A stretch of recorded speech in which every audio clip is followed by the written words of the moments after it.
हे आज कराड उत्तर मधल्या प्रत्येक मतदाराला आता खात्री झाली की ह्या ठिकाणी आपण जिंकू शकतो।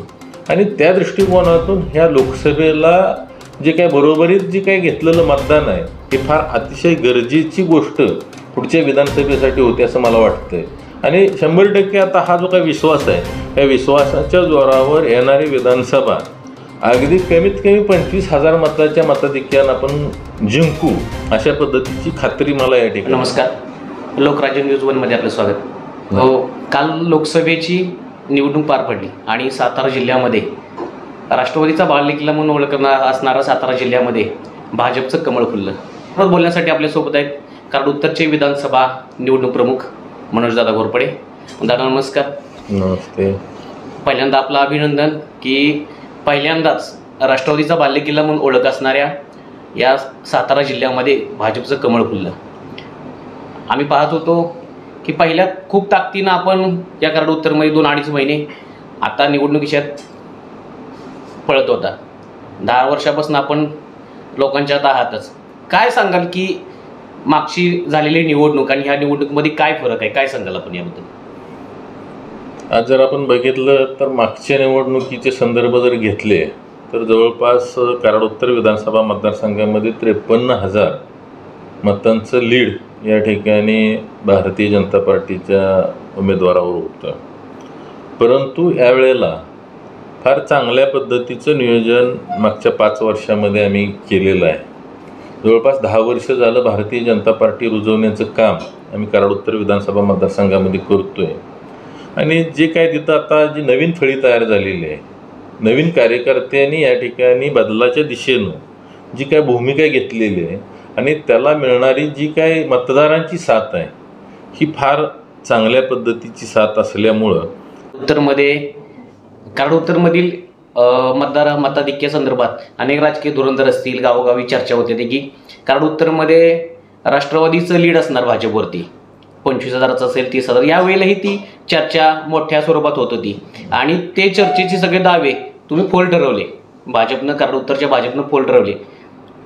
कितपत ह्या गोष्टी झाल्या आणि विधानसभेला याचा कितपर्यंत इम्पॅक्ट राहणार आहे त्याचा?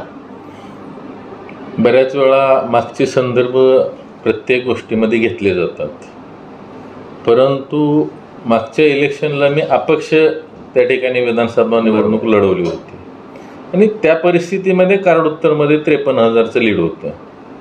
आज माझी भूमिका उदयन महाराजांच्या बरोबर होती।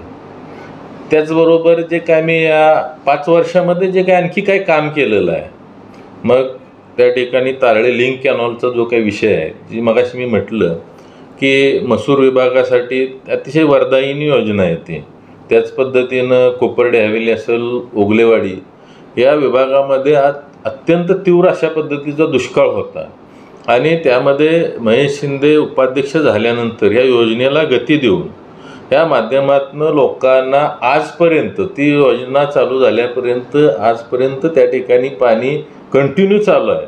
मग त्या माध्यमातून पिण्याच्या पाण्याचा प्रश्न मिटला, शेतीच्या पाण्याचा प्रश्न मिटला आणि या ठिकाणी जी काय हनबरवाडी धनगरवाडी योजना आहे या हनबरवाडी धनगरवाडी योजनेला सुद्धा येणाऱ्या काळामध्ये ती योजना अतिशय सपोर्टिव्ह आणि फलदायी असणार आहे। आणि हे जे काही काम केलं त्याच पद्धतीनं धनगरवाडी हनबरवाडी योजनेला 2014 ते 2019च्या सरकारमध्ये अतिशय चांगल्या पद्धतीनं गती दिली आणि आज जवळपास हनबरवाडी योजना पूर्ण झालेली आहे। धनगरवाडी योजनासुद्धा येणाऱ्या 15 दिवसामध्ये आम्ही पाणी काढण्याचं नियोजन केलं आहे।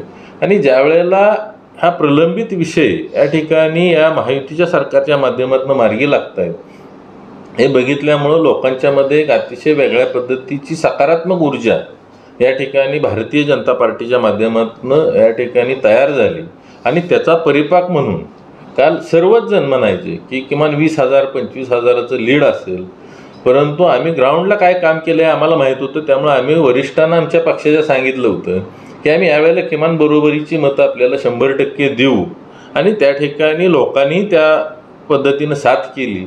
त्यामुळं आज आपण बघतोय की कालच्या निकालामध्ये या ठिकाणी कराड उत्तरमध्ये बरोबरीची मतं घेता आली आणि त्या माध्यमातून उदयनराजेंचा विजय हा अतिशय चांगल्या पद्धतीनं सुकर झाला। त्यापूर्वी भाजपचे प्रदेशाध्यक्ष बावनकुळे साहेब आले होते आणि त्यानंतर एक मरगळ होती मतदारसंघावरती, थोडीशी मरगळ झटकून टाकत त्यांनी तुम्हाला कराड उत्तर विधानसभा मतदारसंघाचं प्रमुख बनवलं.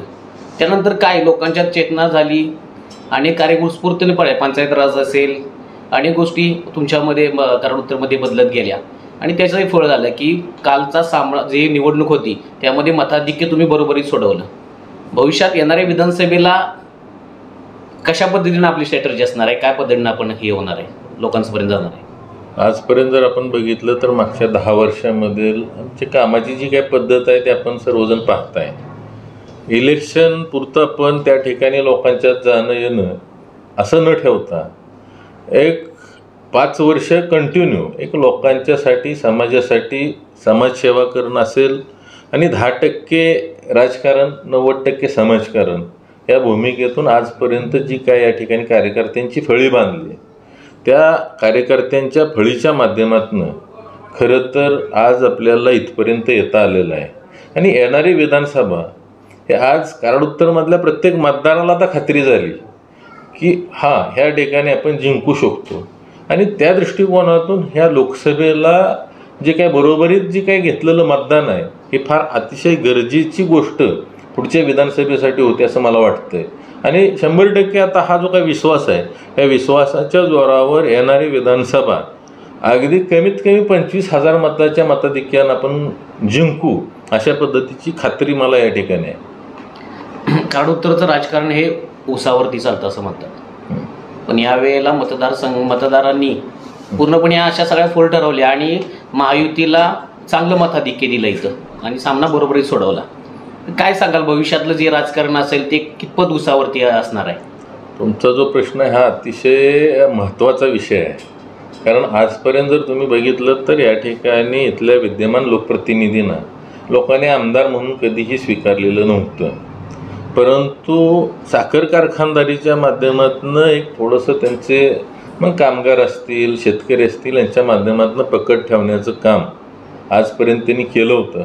परंतु तुम्ही जर मागच्या 4 वर्षातील कारखान्याची जर परिस्थिती बघितली तर ही फार अधोगतीच्या दिशेनं चाललेली परिस्थिती आहे. आणि त्यामुळं जे काय लोकांनी थोडंसं कारखानदार म्हणून स्वीकारलं होतं ते सुद्धा इथून पुढच्या काळामध्ये लोकांनी ते स्वीकारलं जाणार नाही. आणि कालच्या इलेक्शनमध्ये तुझा त्या गोष्टीचा प्रत्यय आपल्याला या ठिकाणी आलेला पाहायला मिळतोय की लोकांनी आता युटर्न तिथून घेतलेला आहे आणि 100% आपल्या दिशेनं त्या ठिकाणी लोकांची वाटचाल चालू आहे. आज त्यांच्या कामाच्या बाबतीत संपूर्ण कराड उत्तर मतदारसंघामध्ये फार मोठ्या प्रमाणावर नाराज आहे. आज जर आपण बघितलं तर शेजारी कोरेगाव विधानसभा असेल, खटावमान असेल, सातारा विधानसभा असेल, पाटण असेल, इथं जी काय होणारी विकासाची कामं आहेत आणि कराड उत्तरमध्ये होणारा जर विकासाचा जर तुम्ही रेशो बघितला तर फार मोठा बॅकलॉग या ठिकाणी कराड उत्तर विधानसभा मतदारसंघामध्ये आहे. आज शासन या ठिकाणी महायुतीचं आल्यापासून आम्ही त्या ठिकाणी मॅक्झिमम कामं रस्त्याचे असतील, पाण्याचे असतील ह्यामध्ये लक्ष देऊन जास्तीत जास्त ताकदीने या ठिकाणी काम करतोय. आणि त्याची पोचपावती म्हणूनच कालचं मतदान कराड उत्तरमध्ये आपल्याला महायुतीला झालेलं पाहायला मिळते. तर हे होते भाजपचे कराड उत्तर निवडणूक प्रमुख मनोजदादा घोरपडे आणि त्यांनी सांगितलंय की कराड उत्तरमध्ये ऊसाचं राजकारण असेल किंवा इतर काही गोष्टी असतील त्याला लोक अजिबात इथून पुढे किंमत देणार नाहीत. फक्त विकासाचं राजकारण लोकांची कामं जे करतील त्यांनाच लोक किंमत देणार आहेत असं त्यांनी यावेळी आपल्याला सांगितलंय. मी लोकराज न्यूजसाठी दत्ता गाडगे, सातारा.